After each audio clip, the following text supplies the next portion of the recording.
Hello everyone, welcome back to our channel. आज हम शुरू करने वाले हैं Haryana urban control of rent and eviction act का लेक्चर नंबर 2, जिसके अंदर हम डिस्कस करने वाले हैं सेक्शन 3 से लेकर सेक्शन 11 तक। और इससे पहले वाली वीडियो के अंदर, जो कि इसका पहला लेक्चर था, उसके अंदर हमने डिस्कस किया था इसका इंट्रोडक्शन, सेक्शन 1 और सेक्शन 2, जो कि एक डेफिनेशन पार्ट था। और अगर आपने वो वीडियो हमारी नहीं देखी है तो आप प्ले लिस्ट में जाकर उसको देख सकते हैं।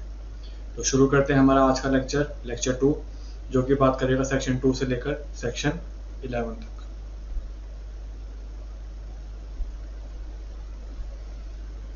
सेक्शन 2 से लेकर सेक्शन 11 तक, सॉरी सेक्शन 3 से सेक्शन 11 तक। अब इसके अंदर अगर हम बात करें पहले सेक्शन की, जो कि बात करता है सेक्शन 3। सेक्शन 3 क्या कहता है? एग्जम्पशंस के बारे में कहता है section 3। The state government may direct that, अब यहाँ पर किसके पास अधिकार होगा? राज्य सरकार के पास, स्टेट गवर्नमेंट के पास। The state government direct that all और any of the provision of this act, या तो सारे के सारे प्रोविजन या फिर उन प्रोविजन में से कुछ प्रोविजन, ऑल और any of the provision of this act shall not apply, apply नहीं किए जाएंगे किस पर? Any particular building, any particular rented land, any particular class of building और any particular class of rented land. अब ये building क्या होती है, रेंटेड लैंड क्या होती है, ये हमने हमारी पहली वीडियो में डिस्कस किया था, वो आप हमारी पहली वीडियो में जाकर देख सकते हैं। अब अगर हम बात करें सेक्शन 3 की, तो इसके अंदर साफ साफ कह दिया गया है कि अगर राज्य सरकार चाहे तो वो या तो सभी के सभी प्रोविजन इस एक्ट के, कौन से एक्ट के? हरियाणा अर्बन वाले एक्ट के सभी के सभी प्रोविजन, या उन प्रोविजन में से कुछ प्रोविजंस, इस एक्ट के कुछ प्रोविजंस, उनमें छूट दे सकती है। किसको? किसी भी टाइप की बिल्डिंग को, किसी भी टाइप की रेंटेड लैंड को, या किसी भी क्लास की बिल्डिंग को, या फिर किसी भी क्लास की रेंटेड लैंड को। यहाँ पर किसका फैसला होगा? डिस्क्रिशन किसका होगा? डिस्क्रिशन होगा यहाँ पे स्टेट गवर्नमेंट का। फैसला किसका होगा? स्टेट गवर्नमेंट का। यहाँ तक की बात क्लियर है। अब हम बढ़ते हैं हमारे अगले सेक्शन 4 की तरफ। हमने देखा सेक्शन 3 में, उसमें बोल दिया गया है कि किस किस को छूट दी जाएगी और कौन छूट देगा। अब हम बात करेंगे सेक्शन 4 की, जो बात करता है हम फेयर रेंट कैसे मालूम करेंगे, डिटर्मिनेशन ऑफ फेयर रेंट। हम फेयर रेंट कैसे मालूम करेंगे? द कंट्रोल, अब यहाँ पर जो इसका अधिकार होगा फेयर रेंट सेट करने का, फेयर रेंट सेट करने का, फेयर रेंट डिसाइड करने का, किसके पास अधिकार होगा? कंट्रोलर के पास। The controller shall on application of the tenant, अब यहाँ पर उस फेयर रेंट को डिसाइड करने के लिए एप्लीकेशन कौन करेगा? या तो करेगा टेनेंट, किराएदार, या करेगा मकान मालिक, उस बिल्डिंग का मालिक, या उस रेंटेड लैंड का किराएदार, या उस रेंटेड लैंड का मकान मालिक। Fix the fair rent of such building और rented land after holding such inquiry as he may think fit. अब यहाँ पर ही कौन है? कंट्रोलर। जब कोई टेनेंट या फिर जब कोई मकान मालिक किसी भी बिल्डिंग का या किसी भी रेंटेड लैंड का, वो कंट्रोलर के समक्ष अपनी एप्लीकेशन रखेगा। एप्लीकेशन किसकी होगी? To fix the fair rent. तो उस केस के अंदर जो कंट्रोलर साहब होंगे वो अपने स्तर पर इंक्वायरी करेंगे, और अगर उन्हें उचित लगेगा तो वो इंक्वायरी करने के बाद उसका फेयर रेंट सेट करेंगे। यहाँ तक की बात क्लियर है? क्लॉज 1 ये बात कहता है। अब हम बात करते हैं क्लॉज 2 की। In fixing the fair rent under this section the controller shall first determine the basic rent. अब यहाँ पर जो सबसे पहली चीज देखी जाएगी कंट्रोलर के द्वारा, तो वो देखी जाएगी वहाँ का बेसिक रेंट। अब ये बेसिक रेंट क्या होता है? Which shall be in respect of building construction whereof was completed on before 31 December 1961, 31 December 1961। अब अगर कोई ऐसी बिल्डिंग हुई जो कि बनी है 31 दिसंबर 1961 से पहले, या जिसको कि किराए पर दिया गया है 31 दिसंबर 1961 से पहले, the rent prevailing in the locality for similar building or rented let out of the new tenant during the year 1962। तो उसका रेंट वही माना जाएगा, उसका जो फेयर रेंट है वही माना जाएगा जो कि 1962 में बिल्डिंगों का था। यहाँ पर डेट इंपॉर्टेंट है। डेट क्या है पहली? 31 दिसंबर 1961। तो उसका रेंट, उसका जो रेंट है वो कैसा माना जाएगा? 1962 के दरों पर। यहाँ की बात क्लियर है। अब हम पढ़ते हैं इसका क्लॉज 3, क्लॉज 2B। अब हमने पढ़ा पहले कि 31 दिसंबर 1961 से पहले की बिल्डिंग है। अब हम पढ़ेंगे 31 दिसंबर 1961 के बाद की बिल्डिंग है। In respect of the building construction where is of complete after 31 December 1961। यहाँ पर क्या वर्ड आया? आफ्टर। ऊपर वाले में क्या था? Before. And let out after the said date the rent agreed upon between the landlord and the tenant preceding the date application, or where no rent has been agreed upon, the basic rent shall be determined on the basis of the rent prevailing in the locality or similar building or rented land at the date of application। 1961 से पहले वाले की, 31 December 1961 से पहले वाले की अगर हम बात करेंगे तो उसके अंदर जो रेट 1962 में चल रहे होंगे उसके हिसाब से हम फेयर रेंट डिसाइड करेंगे। अगर हम बात करें 31 दिसंबर 1961 के बाद की बिल्डिंग है तो उस एरिया की उस टाइम पर जो रेंट चल रहा होगा, उस एरिया की उस बिल्डिंग, उस मिलती जुलती बिल्डिंग के ऊपर जो रेंट मिल रहा होगा, किस डेट पर? जब उसने एप्लीकेशन फाइल की थी उस डेट पर।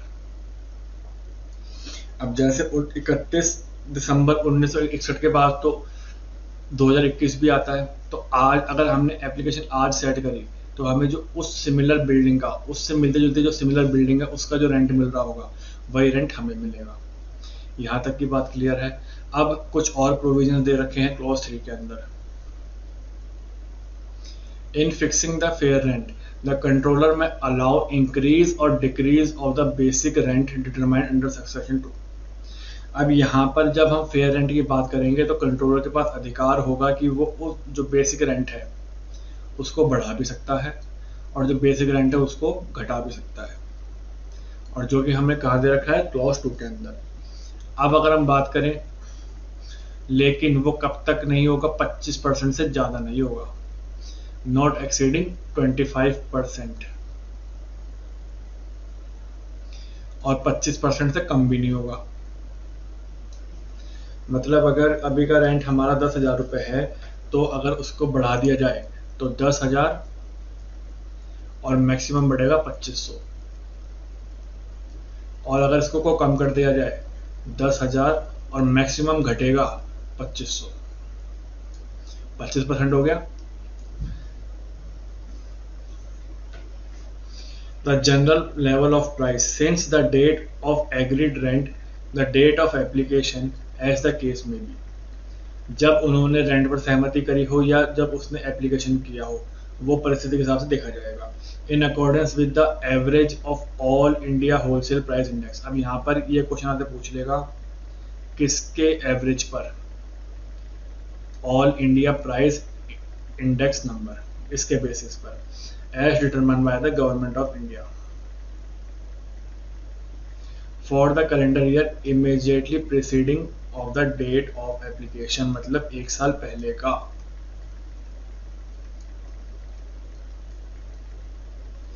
एक साल पहले का। यहाँ तक की बात क्लियर है। अब हम बात करते हैं हमारे क्लॉज 4 की।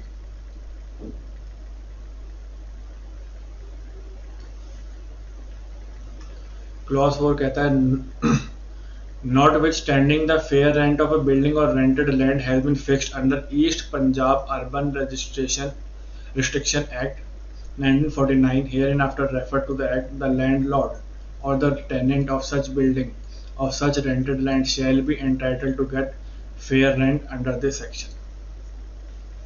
मतलब ये है कि अगर कोई ऐसा किराएदार है, ऐसा लैंडलॉर्ड है जो कि east Punjab urban rent restriction act के अंदर आता है, तो वो भी इस एक्ट के अंतर्गत उसको पाने का अधिकारी होगा, किसको? रेंट को।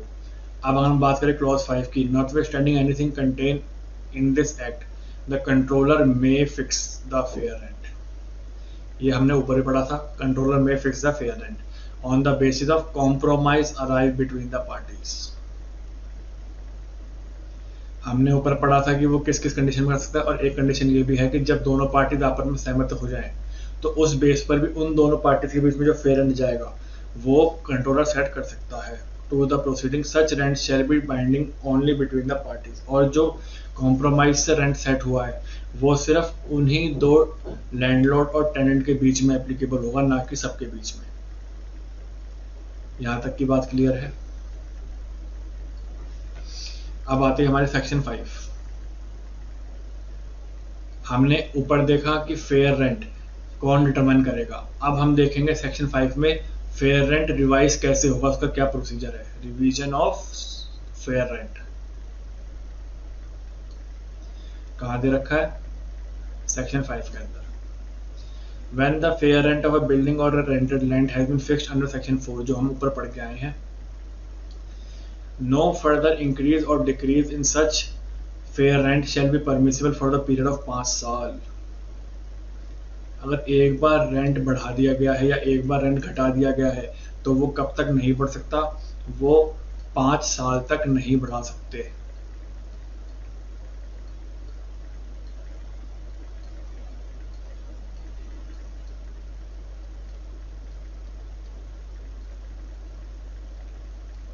पाँच साल तक नहीं बढ़ा सकते, लेकिन इसकी कुछ कंडीशन है। कंडीशन क्या है,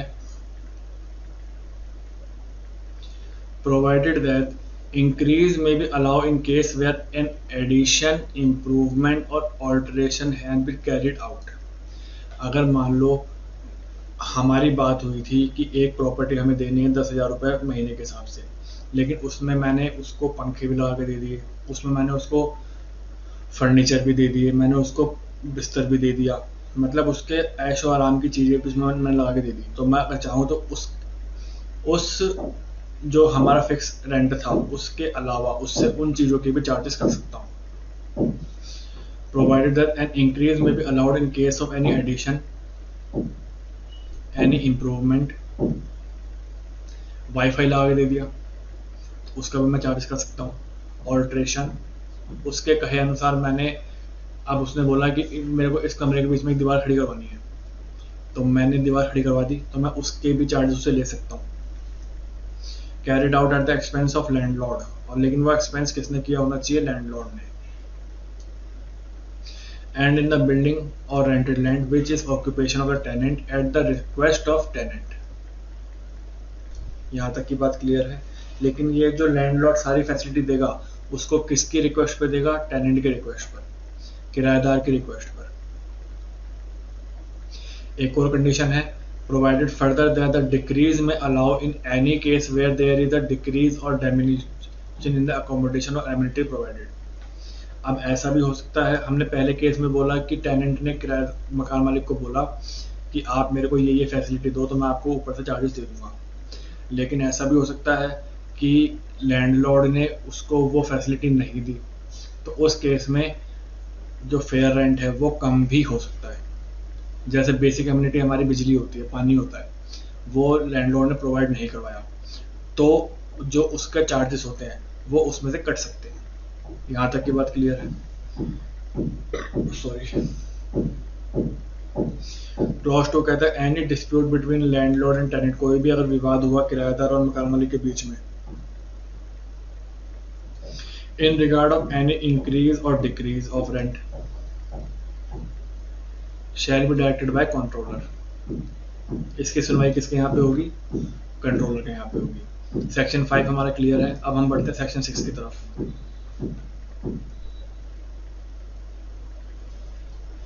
सेक्शन 6 कहता है landlord not to claim anything in excess of fair rent. जो फेयर रेंट तय हुआ है उसके अलावा लैंडलॉर्ड कुछ भी नहीं ले सकता। ये हमें कहाँ बात लिखी है, सेक्शन 6 के अंदर। Save as provided in this act, the controller has fixed the rent of fair rent of a building or rented land under section 4। जो रेंट एक बार तय हो गया है सेक्शन 4 के अंतर्गत, the landlord shall not claim, पहली बात तो वो क्लेम नहीं कर सकता, कौन, landlord, shall not receive any premium और other like sum in addition of fair rent. मतलब जब एक बार तय हो गया कि फेयर रेंट ये होगा, तो उसके अलावा वो किसी तरीके का भी एडिशन क्लेम नहीं कर सकता, एडिशन रिसीव नहीं कर सकता, एडिशन प्रीमियम नहीं दे सकता। किसके अगेंस्ट में? फेयर रेंट के एक्सेस में। बट द लैंडलॉर्ड में stipulate for and receive in advance an amount not exceeding 1 month rent. लेकिन अगर लैंडलॉर्ड चाहे तो वो उससे एडवांस ले सकता है 1 महीने का रेंट, लेकिन वो कितना लेगा? सिर्फ 1 महीने का लेगा। क्वेश्चन आपसे पूछ लेगा कि लैंडलॉर्ड कितने महीने तक का रेंट एडवांस में लेने का अधिकारी है, तो 1 महीने का maximum. By any agreement for the payment of any sum in addition to fair rent or the rent in excess of such fair rent shall null and void। अब अगर मान लो एग्रीमेंट हुआ है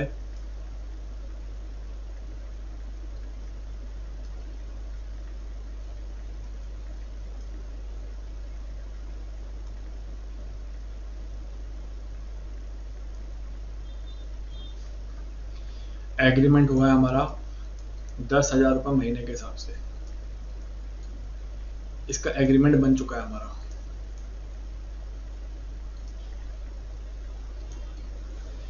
और ये हमसे ले रहा है 12,000 रुपये, तो ये जो एग्रीमेंट है ये नल हो जाएगा, ये वॉइड हो जाएगा। क्यों? क्योंकि ये जो हमसे पैसे ले रहा है वो एग्रीमेंट से ज़्यादा ले रहा है। यहाँ तक की बात क्लियर है। अब हम आते हैं सेक्शन 6A के ऊपर, deposit of rent. Notwithstanding anything to the contrary contained in any other law for timing in force, if the landlord refuse to receive, अगर उसने लेने से मना कर दिया कोई rent, if the landlord refuse to grant a receipt, पैसे ले लिया लेकिन उसकी पर्ची नहीं दी, for any rent payable in respect of the building, in respect of the rented land, and when tendered to him by the tenant, किराएदार ने उसको किराया देने की कोशिश की लेकिन उसने ली नहीं, किराएदार ने उसको किराया दिया लेकिन लैंडलॉर्ड ने उसको उसकी पर्ची नहीं दी। The tenant may apply to the controller. अब जो टेनेंट है वो किसके पास अपनी एप्लीकेशन लगाएगा? कंट्रोलर के पास। For leave to deposit the rent in his office, और वो जो रेंट है वो किसके यहाँ पे जमा करवा देगा? कंट्रोलर के यहाँ पे। कौन? टेनेंट। किसका? मकान मालिक का। And the tenant shall receive the deposit, and the controller shall receive the deposit. जो कंट्रोलर होगा वो लैंडलॉर्ड के बिहाफ पर टेनेंट से पैसा रिसीव कर लेगा। If after examining the applicant he is satisfied that there is sufficient ground for the application, and if the application pays the fee, if any, chargeable for the issue, notice hereinafter provided। अब पहली चीज यहाँ पर जो tenant application लगाएगा controller के आगे, उसकी कुछ प्रिस्क्राइब फी होगी, पहली तो वो पे हो जानी चाहिए। और अगर वो पे कर भी दिया तो यहाँ पर कंट्रोलर पहले अपने स्तर पर इंक्वायरी करेगा, और एक बार अगर वो इंक्वायरी से संतुष्ट हो जाता है, सेटिस्फाई हो जाता है कि यहाँ पर टेनेंट की कोई गलती नहीं है, तो वो उसका नोटिस किसको भेजेगा? लैंडलॉर्ड को भेजेगा। यहाँ तक की बात क्लियर है? क्लॉज 2 में क्या कहता है? When the deposit has received under subsection 1, he shall be deemed to be a payment made by the tenant to his landlord। जब किसी टेनेंट ने सब सेक्शन 1 के अंतर्गत पेमेंट कर दिया कंट्रोलर को, तो यही माना जाएगा कि वो जो उसने पेमेंट करी है टेनेंट ने, वो किसको करी है? लैंडलॉर्ड को करी है। और किसके अगेंस्ट करी है? जो उसका रेंट ड्यू था उसके अगेंस्ट करी है। तो पहला पॉइंट हमारा, payment made by the tenant to his landlord in respect of rent due. यहाँ तक की हमारी बात क्लियर है। On receiving the deposit, the controller shall give notice to the of the receipt thereof to the landlord। Controller के पास पैसा पहुंच गया किराएदार से, तो वो क्या भेजेगा? नोटिस भेजेगा। किसको? लैंडलॉर्ड को। और जो उसको रिसीव हुआ है टेनेंट से, वो उसको पे करेगा किसको? लैंडलॉर्ड को। यहाँ तक की बात क्लियर है। अब हम आते हैं हमारा सेक्शन 7,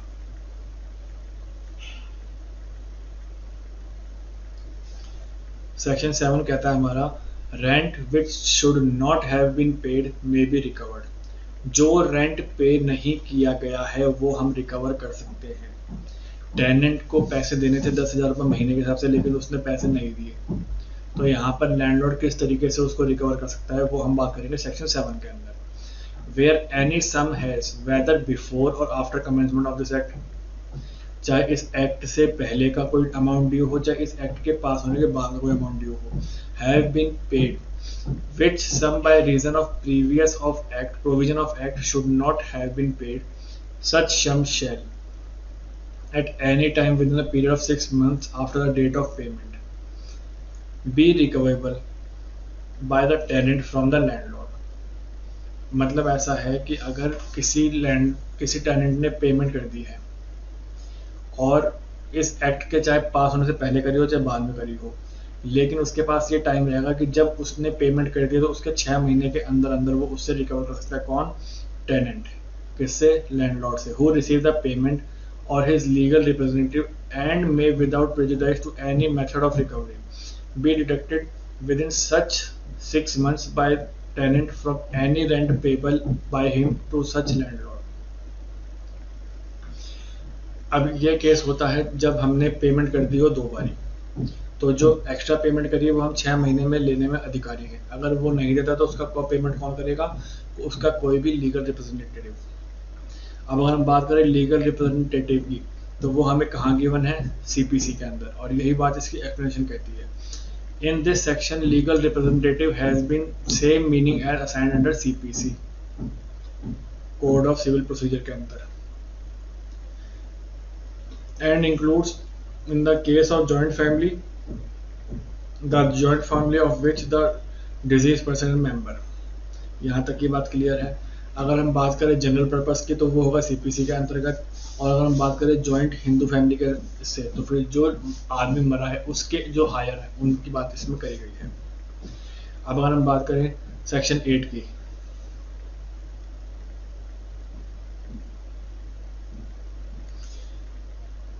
सेक्शन 8 कहता है increase of rent on account of payment of rates of local authority. Rent में हम इंक्रीज करेंगे किसके अंतर्गत? जो लोकल अथॉरिटी के रेट है उनके बढ़ने के बाद, या जो उस लोकल एरिया के अंदर भाव चल रहे हैं, रेट चल रहे हैं, उसके अकॉर्डिंग हम अपना रेंट बढ़ा सकते हैं। कैसे बढ़ाएंगे वो हम देखेंगे सेक्शन 8 के अंदर। Notwithstanding anything contained in any other provision of this act, a landlord shall be entitled to increase the rent of building or rented land if the after commencement of the tenancy a fresh rent, a cess or tax is levied in respect of building। अब मान लो अगर ये act पारित हुआ, उससे पहले कोई tax नहीं लगता था, उससे पहले कोई सेस नहीं लगता था, उससे पहले कोई रेट तय नहीं थे, लेकिन इस एक्ट के पारित होने के बाद, इस एक्ट के पास होने के बाद अगर कोई फ्रेश रेट है, कोई फ्रेश सेस है, कोई फ्रेश टैक्सेस हैं जो इस प्रॉपर्टी के ऊपर लग रहे हैं और जो कि बेयर कौन कर रहा है? लैंडलॉर्ड कर रहा है, तो वो सभी पेमेंट, वो सभी ड्यूज वो किससे रिकवर कर सकता है? वो कर सकता है टेनेंट से। और वो कैसे करेगा? वो अपने रेंट को बढ़ा करके करेगा। इन रिस्पेक्ट ऑफ बिल्डिंग और rented land by a local authority, और if there is an increase in the amount of such rate, cess or tax is levied at the commencement of this act। अगर इस act के commencement होने के बाद कोई tax लगता है, कोई सेस लगता है, कोई पेमेंट लगती है, कोई अमाउंट लगता है, तो वो अपने उस रेंट के अंदर जोड़ सकता है और अपना रेंट बढ़ा सकता है, लेकिन इसी को शर्तें हैं। क्या है?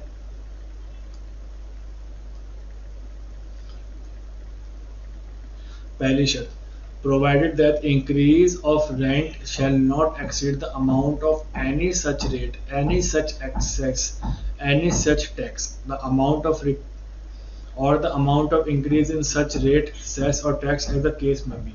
अगर मान लो उसकी प्रॉपर्टी, उसका जो मंथली रेंट था 10,000 रुपये है, उसके ऊपर टैक्स लगता है 2,000 का, उसके ऊपर सेस लगता है 1,000 रुपये का, तो ये 13,000 रुपये है। तो जो मैक्सिमम इंक्रीज होगा वो 13,000 का ही होगा, 15,000 का नहीं कर सकता वो।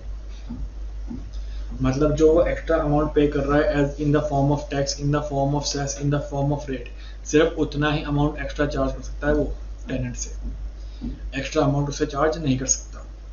Provided further that such increase in rent shall be payable by the tenant. कौन पे करेगा? टेनेंट करेगा। From the date of dispatch of the return notice. अब इसके लिए क्योंकि टेनेंट को कोई सपना तो आएगा नहीं कि भैया वो रेंट बढ़ गया है, इसके लिए इंटीमेशन देनी पड़ेगी लैंडलॉर्ड को रिटर्न में। लैंडलॉर्ड लिखित में नोटिस भेजेगा टेनेंट को, उसके बाद से ये एप्लीकेबल हो जाएगा। और ये कैसे भेजेगा? रजिस्टर्ड पोस्ट से। ये चीज समझ में आती है। अब हम देखते हैं इसका क्लॉज 2।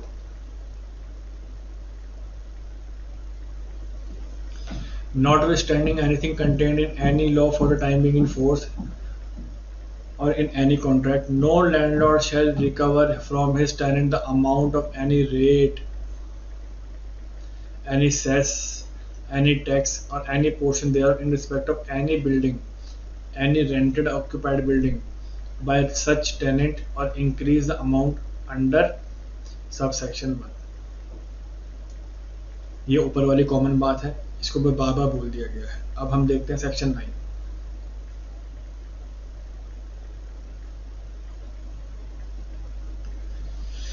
अब सेक्शन 9 में ये बोल दिया गया है कि लैंडलॉर्ड अपने टेनेंट को, अपने किराएदार को कुछ बेसिक एमिनिटीज प्रोवाइड करेगा।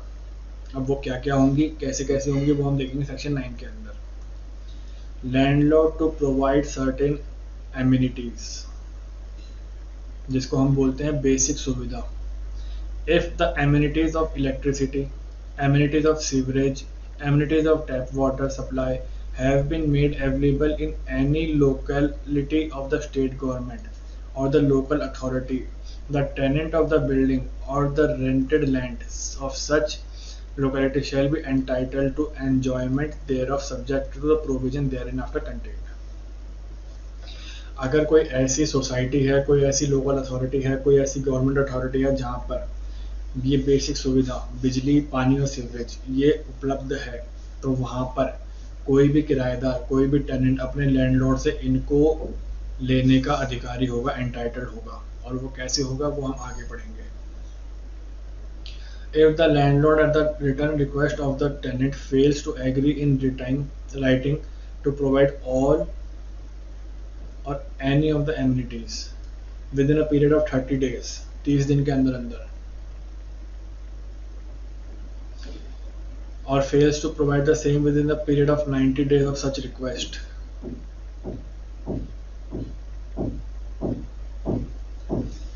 the tenant may apply to controller for the purpose. The controller may on such application by tenant, after such inquiry as he may think fit, permit the tenant to have such amenity at the cost of the landlord on such condition as he may deem proper। इसका मतलब यहाँ तक का क्या हुआ?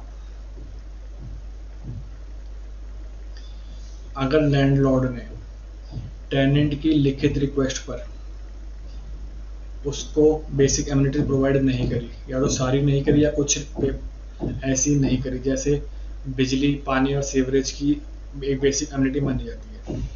Tenant ने अपने मकान मालिक को लेटर लिखा कि मुझे ये प्रोवाइड की जाए, तो उस लेटर के बाद 30 दिन के अंदर अंदर उसको वो प्रोवाइड करवानी पड़ेगी। अब ऐसा भी हो सकता है कि वो खाली वाटर प्रोवाइड करवा दे, इलेक्ट्रिसिटी ना प्रोवाइड, तो यहाँ पे इसलिए बोला गया ऑल और एनी। लेटर के उसके मिलने के 30 दिन के अंदर अंदर वो हो जानी चाहिए। और दूसरी बात, अगर तब भी नहीं होती, जब टेनेंट ने कंट्रोलर के पास अपनी एप्लीकेशन भेजी है, तो उस एप्लीकेशन के भेजने के 90 दिन के अंदर अंदर टेनेंट को वो सर्विस प्रोवाइड की जाएगी लैंडलॉर्ड के द्वारा। और अगर वो फिर भी नहीं की जाती है लैंडलॉर्ड के द्वारा, तो कंट्रोलर एक ऑर्डर पास करेगा अपनी इंक्वायरी करने के बाद कि टेनेंट इस चीज का अधिकारी है, पहली चीज। और टेनेंट जो खर्चा करेगा उस एमिनिटीज के ऊपर, वो कौन बेयर करेगा? लैंडलॉर्ड बेयर करेगा। मतलब अगर कोई बिजली का है, कोई पानी का है, उसकी बेसिक एमिनिटी मानी जाती है, लेकिन अगर वो लैंडलॉर्ड उसको नहीं दे रहा है, टेनेंट उसका अगर खर्चा अपनी जेब से भर रहा है, तो उसकी भरपाई कौन करेगा? लैंडलॉर्ड करेगा, और इसका ऑर्डर कौन देगा? कंट्रोलर देगा। The controller may on such application by the tenant after such enquiry as he may deem fit permit the tenant to have such amenity at the cost of landlord on such condition as he may deem proper.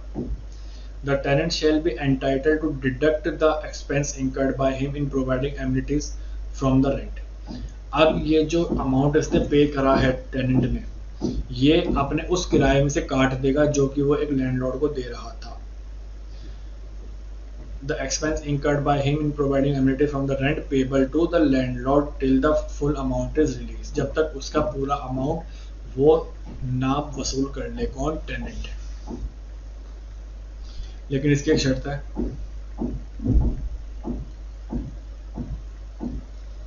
अब इसकी शर्त क्या है?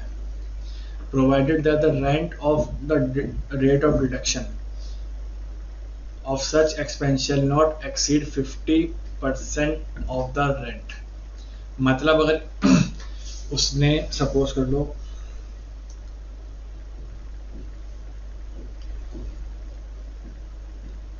इसका किराया है, किराया इसका है 5,000 रुपये, लेकिन इसका जो बिजली पानी का खर्चा आया वो आया 12,000 रुपये, 10,000 रुपये। तो यहाँ पर ये पूरा का पूरा अमाउंट नहीं काटेगा, इसका आधा काटेगा। प्रोवाइडेड फर्दर तक रेंट कंट्रोलर में reject the application if he is satisfied that such an order will cause undue hardship to the landlord, keeping a view of source of income, or would involve expenditure with the benefit sought to be achieved।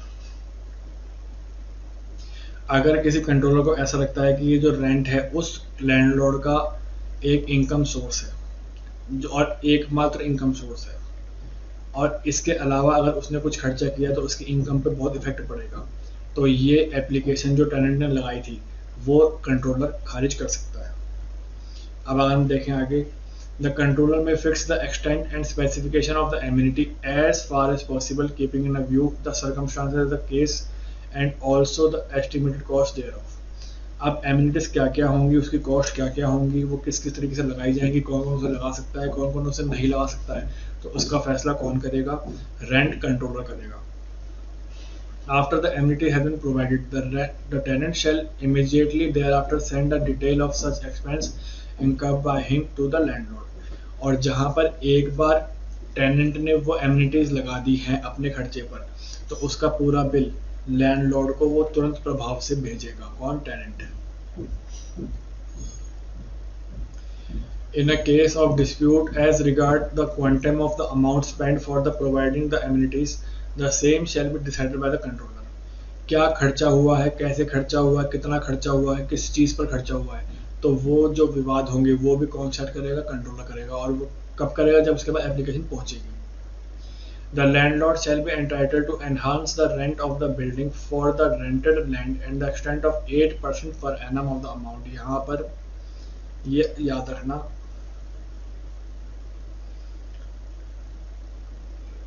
8% of the amount spent on provided such amenities on the date of amenity is provided that where the tenant has initially incurred the expense for providing such amenity, the enhancement of rent shall not allow till the amount spent has been realized। जब तक वो पूरी amount realise नहीं हो जाती, वापस नहीं आ जाती, तब तक कोई उसको अलाउ नहीं करेगा। अब हम पढ़ते हैं सेक्शन 10।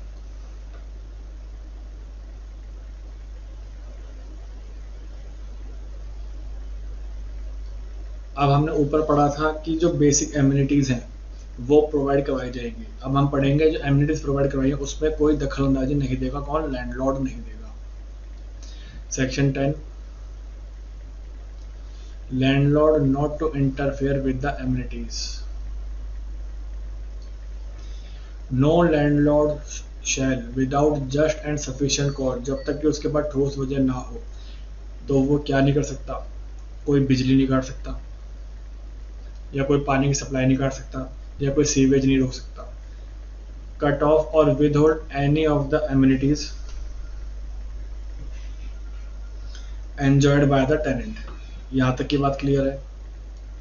दूसरा, a tenant in occupation of a building or a rented land may, if the landlord has contravened the provision of this section, make an application to the controller complaining about the contravention.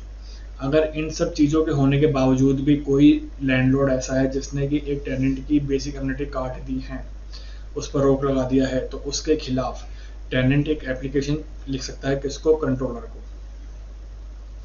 If the controller of inquiry found that the tenant has been enjoyment of the amenities as they were cut off or withheld by the landlord without just sufficient cause, he shall make order directing the landlord to restore amenities. अगर किसी landlord ने बिना किसी ठोस वजह के उसकी काट दी है सप्लाई, तो उसकी शिकायत भी वो किसको कर सकता है? टेनेंट किसको कर सकता है? कंट्रोलर कर सकता है। लेकिन यहाँ पर सबसे बड़ी बात यह है, जो कंट्रोलर होगा उसको हमें एक एफिडेविट देना पड़ेगा कि हमारे साथ ऐसे ऐसे हुआ है, और अगर वो उस एफिडेविट से सेटिस्फाई हो जाता है, तब वो एक ऑर्डर पास करेगा कि भैया जो भी खर्चा है वो किसके बिहाफ पर होगा? टेनेंट करेगा, और वो जो खर्चा किससे वसूल किया जाएगा? वो किया जाएगा लैंडलॉर्ड से।